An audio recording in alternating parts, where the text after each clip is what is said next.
Ice free Arctic 10 साल में Arctic से गायब हो जाएगी बर्फ, दुनिया पर आएगी इतनी बड़ी आफत।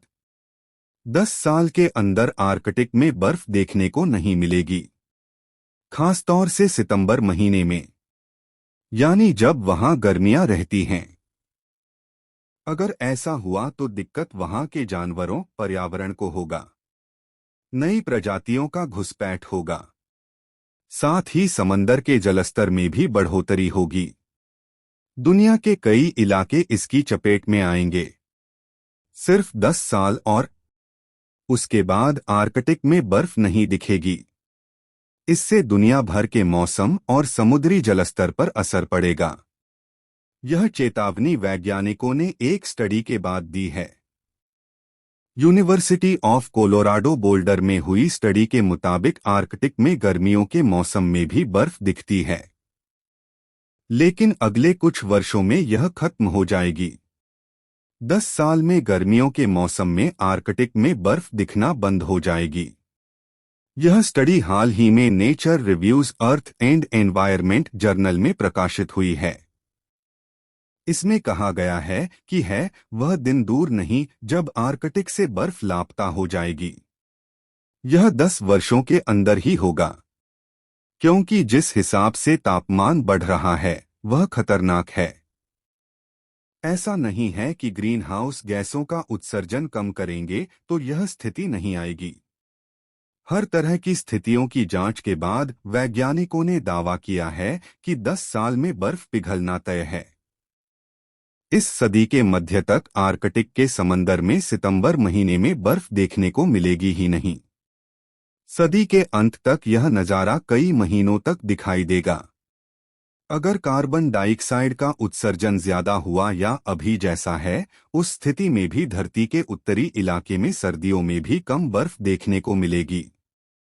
इसका मतलब ये नहीं है कि बर्फ एकदम नहीं बचेगी। वैज्ञानिक भाषा में जब आर्कटिक में 10 लाख वर्ग किलोमीटर बर्फ रहती है तो उसे बिना बर्फ का आर्कटिक कहते हैं। इस इलाके में सबसे कम बर्फ 1980 में देखा गया था। हाल के वर्षों में आर्कटिक में सितंबर महीने में सबसे कम बर्फ 33 लाख वर्ग किलोमीटर दर्ज किया गया था।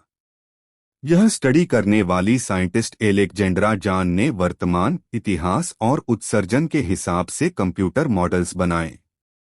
फिर उस आधार पर भविष्य में बर्फ की मात्रा का विश्लेषण किया।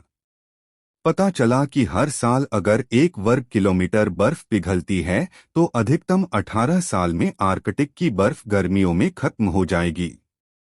अगर ग्रीनहाउस गैसों का उत्सर्जन इसी दर से रहा तो कम से कम 10 साल में यह नज़ारा देखने को मिल सकता है, यानी 2030 के दशक में आर्कटिक इलाके में सितंबर महीने में बर्फ देखने को नहीं मिलेगी।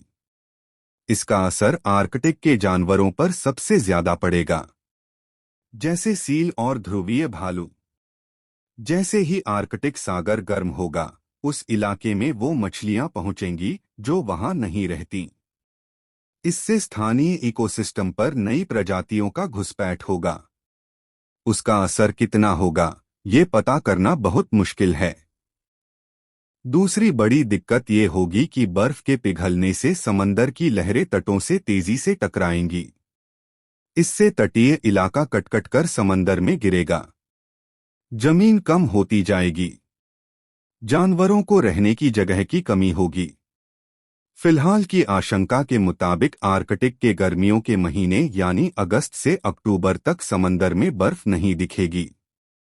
अगर बहुत ज्यादा उत्सर्जन हुआ तो इस सदी के अंत तक आर्कटिक का इलाका 9 महीनों के लिए बिना बर्फ का होगा। इससे आर्कटिक का पूरा इलाका बदल जाएगी। अभी वहां की गर्मियों में सफेद बर्फ दिखती है, लेकिन फिर नीला समंदर दिखेगा। इसलिए जरूरी है कि ग्रीन हाउस गैसों का उत्सर्जन कम से कम किया जाए।